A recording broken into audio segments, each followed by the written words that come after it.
Bismillahirrahmanirrahim. Assalamualaikum warahmatullahi wabarakatuh. Alhamdulillahirabbil alamin. Allahumma salli ala sayyidina Muhammad wa alihi wa sahbihi wasallim. Syukur alhamdulillah kita masih diberikan kesehatan oleh Allah Subhanahu wa taala. Saya doakan semoga sahabat semua selalu dalam lindungan Allah Subhanahu wa taala, dimudahkan rezekinya serta dipanjangkan umurnya. Amin ya rabbal alamin. Sahabatku yang dirahmati Allah, inilah sebab-sebab seseorang yang memudahkan untuk salat tahajud. Semoga kita termasuk ke dalam orang-orang yang dimudahkan salat tahajud oleh Allah Subhanahu wa taala.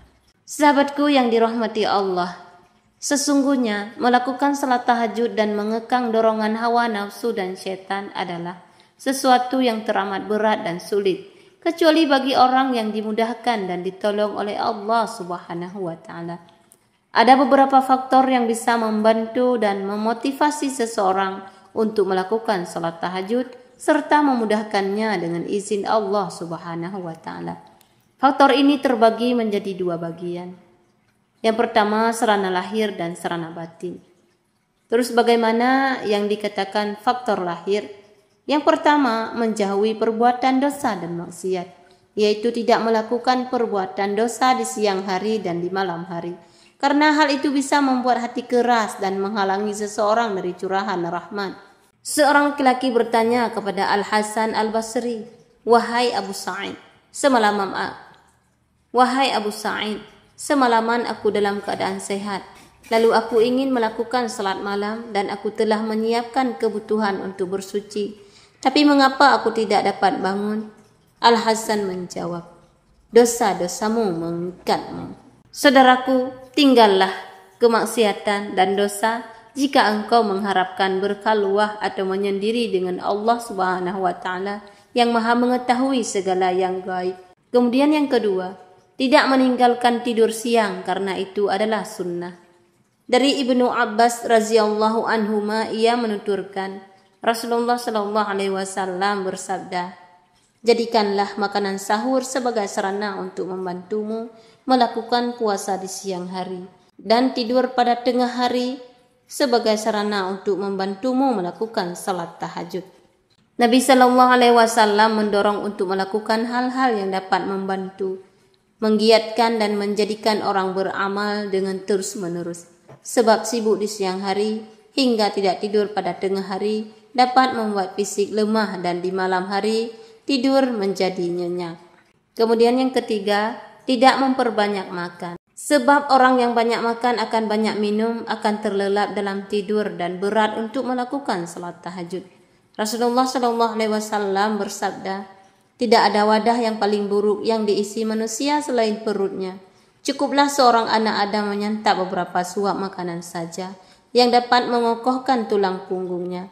Jika memang ia harus mengisi perutnya, maka hendaknya ia memberikan sepertiga untuk makanannya, sepertiga untuk minumannya, dan sepertiga lagi untuk nafasnya." Kemudian yang keempat, tidak membebankan fisik di siang hari. Misalnya dengan memberikan pekerjaan yang sangat berat dan membebani dengan pekerjaan yang membuat fisik dan otot lemah di siang hari. Hal ini akan membuat rasa kantuk di malam hari. Kemudian yang kelima, mengamalkan sunnah saat tidur, yaitu dengan berupaya membaca zikir-zikir yang dianjurkan sebelum tidur, karena itu semakin memperkokoh hubungan hamba dengan Rabb-nya. Kemudian tidur di atas lambung sebelah kanan. Kemudian yang dikatakan faktor batin. Faktor batin ini dijelaskan Imam Al-Ghazali rahimahullah dalam bukunya Ihya Ulumuddin. Yang pertama yaitu membersihkan hati dari sifat dengki terhadap kaum muslimin, dari perbuatan bid'ah dan dari keinginan duniawi yang berlebihan. Sebab orang yang mencurahkan sepenuh pikirannya untuk urusan duniawi tidak akan mudah melakukan salat tahajud. Kalaupun ia melakukannya, dalam salatnya yang dipikirkan hanyalah urusan duniawi saja, dan yang terbayang dalam pikirannya hanyalah bisikan-bisikan dunia tersebut. Kemudian yang kedua, rasa takut yang mendominasi hati disertai angan-angan hidup yang pendek. Sebab bila seseorang merenungkan huru-hara kehidupan akhirat dan tingkatan terbawah di neraka jahanam, maka tidurnya tidak akan nyenyak dan takutnya sangat besar. Sebagaimana dikatakan Taus, mengingat neraka jahanam menjadikan tidur ahli ibadah tidak nyenyak. Kemudian yang ketiga, mengetahui keutamaan salat tahajud dengan menyimak ayat-ayat, hadis-hadis, dan adzkar hingga timbul keinginan dan kerinduannya terhadap pahala yang sangat besar. Rasa rindu itu kemudian mendorongnya untuk mendapatkan pahala yang lebih dan keinginan mencapai derajat surga.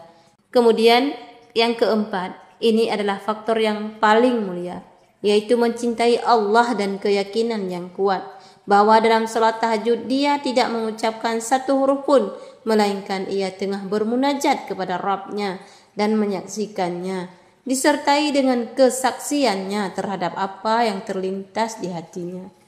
Bisikan yang ada di dalam hatinya yang datang dari Allah itu adalah pembicaraannya dengannya.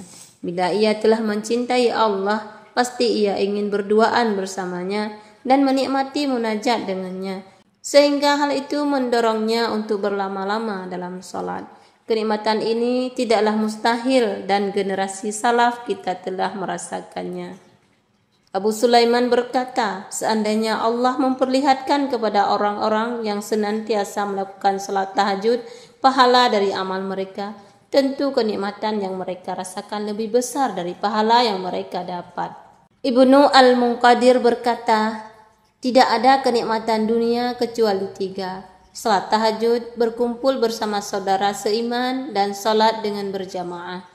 Ketahuilah bahwa karunia dan kenikmatan inilah yang paling diharapkan, karena salat malam dapat membuat hati bersih dan menyingkirkan segala problem kehidupan. Nah, itulah sahabatku beberapa faktor yang memudahkan seseorang melakukan salat tahajud. Semoga kita sanggup melakukannya. Demikian wahai sahabatku, itulah yang dapat saya sampaikan. Semoga video ini bisa bermanfaat bagi kita semua. Amin ya rabbal alamin.